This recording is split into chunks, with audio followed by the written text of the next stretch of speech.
Good morning students.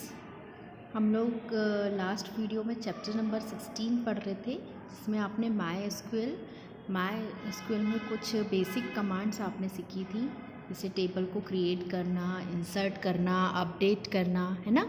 ये सारी commands आपने चलाना सीख ली थी। डेटाबेस को डिलीट करना, नया डेटाबेस बनाना, डेटाबेस में से रिट्रीव करना, मॉडिफाई करना, ये सब आपने सीखा था। आज से हम चैप्टर नंबर 17 स्टार्ट करेंगे, जिसका नाम है summary of my SQL functions. इसमें माई एसक्यूएल के कुछ प्री डिफाइंड फंक्शंस रहते हैं, उनके बारे में पढ़ेंगे। सबसे पहले हम फंक्शन होता क्या है इसकी डेफिनेशन देखते हैं। A function is a special type of pre defined command set that performs some operation and returns a single value. The function are categorized as string, numeric and datatime function depending upon the inputs and or the outputs. Function एक special type के pre defined commands का समूह है, set of commands हैं जो कुछ special operation को perform करते हैं। परफॉर्म करके हम सिंगल वैल्यू में हमें आउटपुट देते हैं। अब इनको अलग अलग कैटेगरी में उनके इनपुट और आउटपुट के हिसाब से वेरीफाई किया गया है। जो फंक्शन न्यूमेरिक इनपुट लेते हैं उन्हें हम न्यूमेरिक फंक्शन बोल देते हैं। जो फंक्शन आपके string as a string input लेते हैं और आउटपुट देते हैं उन्हें हम स्ट्रिंग फंक्शन बोल देते हैं। या जो फंक्शन आपके डेट एंड टाइम को एज अ इनपुट और आउटपुट लेते हैं उनको हम डेट एंड टाइम फंक्शन बोल देते हैं। हिंदी में भी इसकी एक डेफिनेशन है। एक फंक्शन एक विशेष प्रकार का पूर्व निर्धारित कमांड सेट है जो कुछ ऑपरेशन करता है और एक एकल मान लौटाता है। कार्यों को इनपुट और या आउटपुट के आधार पर स्ट्रिंग, संख्यात्मक और दिनांक समय फंक्शन के रूप में वर्गीकृत किया गया है। अब आप पूछेंगे कि मैडम ये विशेष प्रकार क्या? विशेष प्रकार से यह मतलब है कि फंक्शन किसी न किसी काम के लिए बनाया जाता है। जो फंक्शन जिस काम के लिए बना है उसी काम को परफॉर्म करेगा, उसके अलावा वो कोई काम नहीं करेगा। जैसे आपका एडिशन का सिंबल है, जो प्लस का साइन है लाइक दिस, वो प्लस ही करता है, तो वो चाहे प्लस का साइन आप जहाँ भी यूज़ करेंगे वो ऐड ही करेगा। ऐसे ही फंक्शंस जो प्री डिफाइंड हैं, आपकी लाइब्रेरी में ये डिक्लेयर है, मतलब जो माई एसक्यूएल की लाइब्रेरी है वहाँ पे ये डिक्लेयर्ड है ऑलरेडी।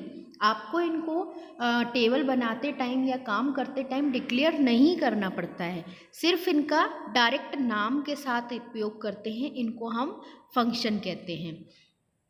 अब आपके सबसे पहले आते हैं numeric function. The numeric function is the function that accepts the numeric value and return the numeric value after the required operation is performed. Numeric function वो फंक्शन है जो एक न्यूमेरिक वैल्यू को एज अ इनपुट एक्सेप्ट करते हैं और उस पर प्रोसेस करने के बाद एक न्यूमेरिक वैल्यू ही आपको रिटर्न करते हैं। हो सकता है न्यूमेरिक वैल्यू दे, हो सकता है कभी कभी वो स्ट्रिंग टाइप की वैल्यू भी दे सकते हैं। वैसे 90% ये न्यूमेरिक वैल्यू ही देते हैं, क्योंकि इन फंक्शन का काम ही नंबर्स पे काम करना है ना। ये न्यूमेरिक नंबर पे ही काम करते हैं। ये न्यूमेरिक वैल्यू ही as a input and as a output काम करते हैं। अब न्यूमेरिक फंक्शन को भी आगे बहुत सारे पार्ट्स में डिवाइड किया गया है। पहले इसकी न्यूमेरिक फंक्शन की हिंदी में डेफिनेशन देखते हैं। संख्यात्मक फंक्शन वह फंक्शन होते हैं जो संख्यात्मक मान को स्वीकार करते हैं और आवश्यक ऑपरेशन किए जाने के बाद संख्यात्मक मान ही लौटाते हैं, है ना। संख्यात्मक मतलब न्यूमेरिक। आप चाहे तो इसको न्यूमेरिक भी लिख सकते हैं और टिपिकल हिंदी में इसको संख्यात्मक लिखना चाहें तो वो भी लिख सकते हैं। आपकी बुक में देखिएगा कि क्या लिखा हुआ है, वैसे आपकी बुक में न्यूमेरिक लिखा हुआ है ना। तो आपकी मर्ज़ी है, आप इसको आईपी में बहुत सारे वर्ड्स आप इंग्लिश में भी यदि पढ़ते लिखते हैं तो कोई प्रॉब्लम नहीं है ना। हिंदी मीडियम के बच्चे ये बात का ध्यान रखें कि बहुत से आप वर्ड्स इंग्लिश के भी यूज़ कर सकते हैं। ये थे न्यूमेरिक फंक्शन। अब न्यूमेरिक फंक्शन को फर्दर कितनी कैटेगरीज में डिवाइड किया गया है, कौन कौन से होते हैं, वो क्या इनपुट लेते हैं, क्या आउटपुट देखते हैं अपन। सबसे पहला न्यूमेरिक फंक्शन है पावर। सबसे पहला न्यूमेरिक फंक्शन है क्या? पावर, ठीक है। POWER, इसको POW भी बोलते हैं। फंक्शन को हमेशा इसी तरीके से लिखा जाता है, साथ में इसके ये ब्रैकेट्स लिखा जाता है।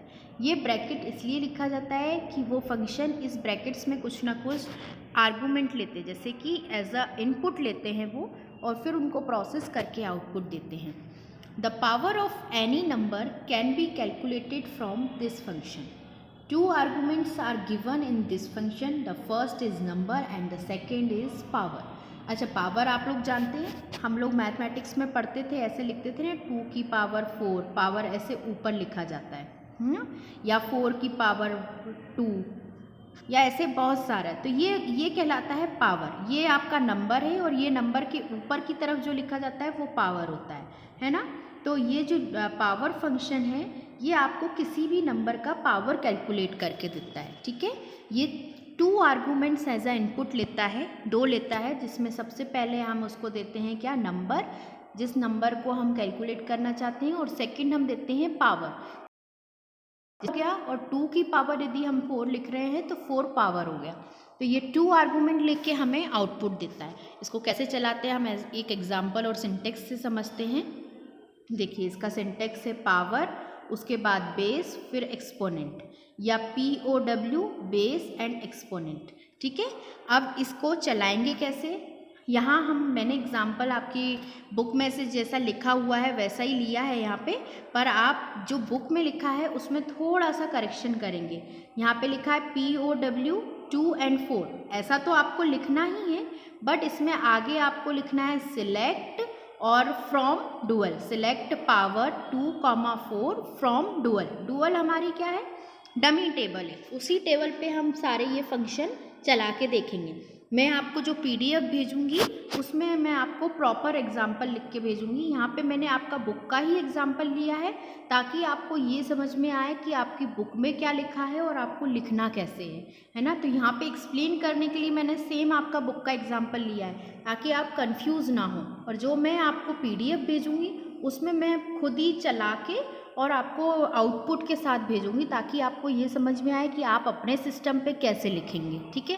यहाँ लिखने का तरीका कोई चीज़ नहीं, पावर और 2.4 या जो भी नंबर का आप पावर निकालना चाहते हैं एज इट इज़ ही लिखना है। बट आपको स्टार्टिंग में क्या लिखना है, सिलेक्ट लिखते हैं ना हम, सिलेक्ट कमांड लिखते हैं, सिलेक्ट, फिर ये चीज़, और फ्रॉम डुअल। डुअल हमारी एक डमी क्लास है, DUAL है ना, डमी टेबल है, उसके माध्यम से ही हम सारे आउटपुट निकालेंगे, राइट। अब 2 की पावर 4, तो इसको कैलकुलेट करने पे हमें आउटपुट मिलेगा 16। क्या मिलेगा, 16, क्योंकि ये हमें पावर काउंट करके देता है। समझ में आया।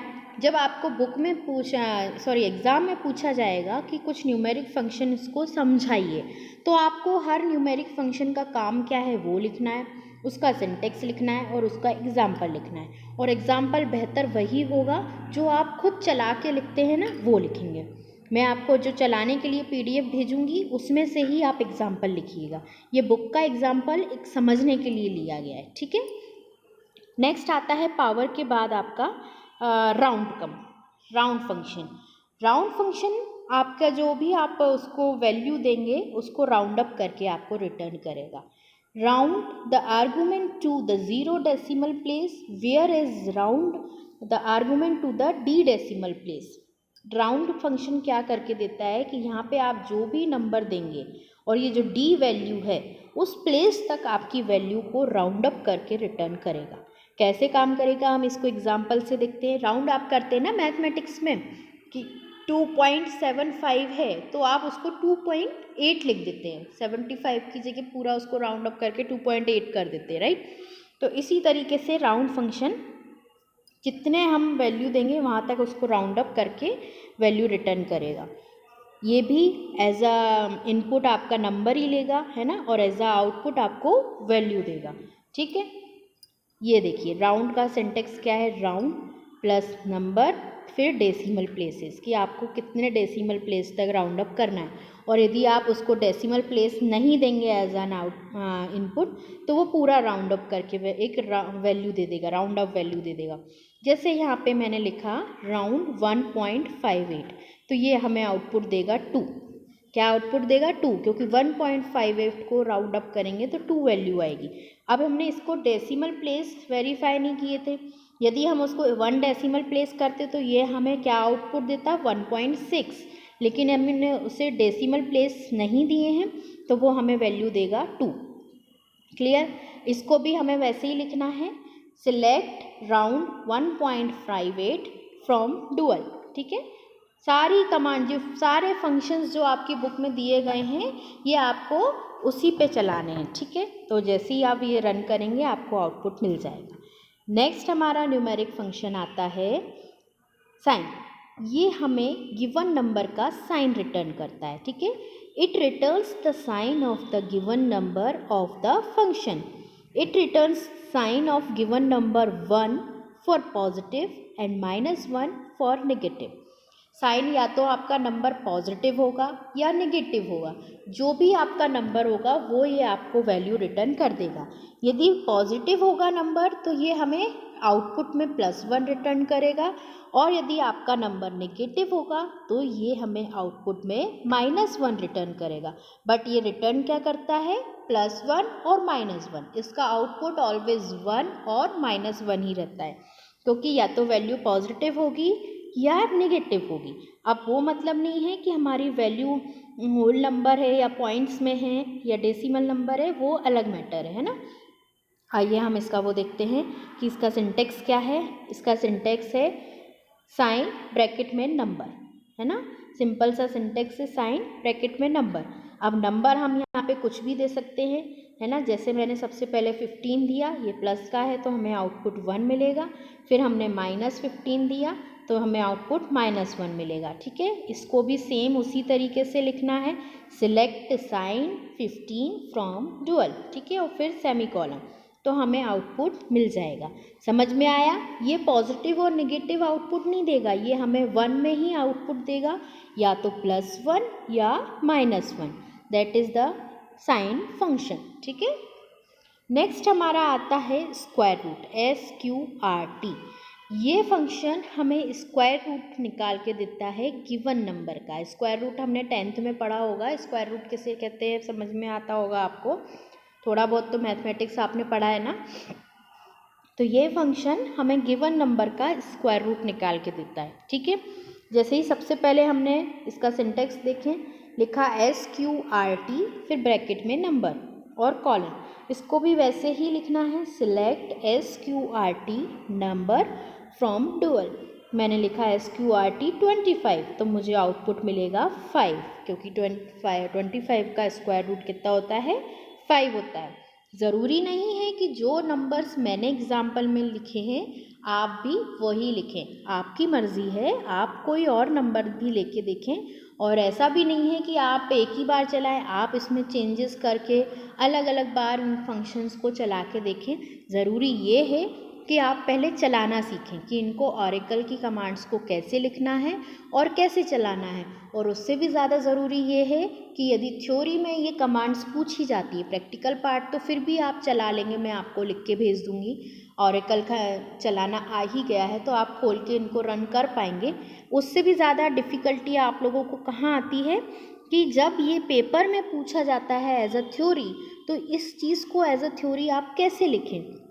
तो बच्चों, उसको लिखने का बहुत ही आसान सा तरीका है, सिर्फ आपको कॉन्सेप्ट लिखना है। इन चैप्टर्स में थ्योरी बहुत ज़्यादा नहीं है, इनमें सिर्फ आपको कॉन्सेप्ट ही लिखना है। जैसे आपसे फंक्शन पूछा गया तो आप सिर्फ फंक्शन की अच्छी सी डेफिनेशन लिखेंगे कि फंक्शन एक प्री डिफाइंड कमांड्स का समूह है, ये एक पर्टिकुलर काम को करने के लिए बनाए गए हैं, ये फंक्शन एज आ इनपुट लेते हैं और आउटपुट हमें रिटर्न करते हैं, और ये सिंगल वैल्यू में आउटपुट देते हैं। ये फंक्शन की एक क्वालिटी होती है, विशेषता होती है, या इनका एक कैरेक्टरिस्टिक्स कह सकते हैं कि फंक्शन जो भी आउटपुट देता है वो सिंगल वैल्यू, एकल वैल्यू के रूप में, हिंदी में क्या बोलते हैं, एकल वैल्यू के रूप में आउटपुट देता है, तभी तो उनको फंक्शन कहा जाता है। अब यहाँ मैंने नंबर दिया, उनने आउटपुट हमें 5 दिया, है ना। ये तो आपको फंक्शन की डेफिनेशन, उसके बाद फंक्शन के प्रकार की, फंक्शन मुख्य रूप से 3 कैटेगरी में डिवाइड किए गए हैं, numeric function, string function and date and time function. फिर न्यूमेरिक फंक्शन के अंदर भी अलग अलग जो ये फंक्शंस अपन समझ रहे हैं वो होते हैं, और उनको भी आपको कैसे लिखना है कि कौन सा फंक्शन का क्या काम है, फिर उसका सिंटेक्स और उसका एग्जाम्पल और उसका आउटपुट। यदि आप इतना कॉन्सेप्ट पूरा लिखते हैं तब आपको पूरे नंबर मिलते हैं, है ना। तो इनको लिखने का यही तरीका है, इसमें अपन को घबराना या डरना नहीं है। ये तरीका आप देखें, सीखें, लिखें, पढ़ें, समझ में आ जाएगा, है ना। नेक्स्ट स्क्वायर रूट के बाद फंक्शन आता है आपका मॉड।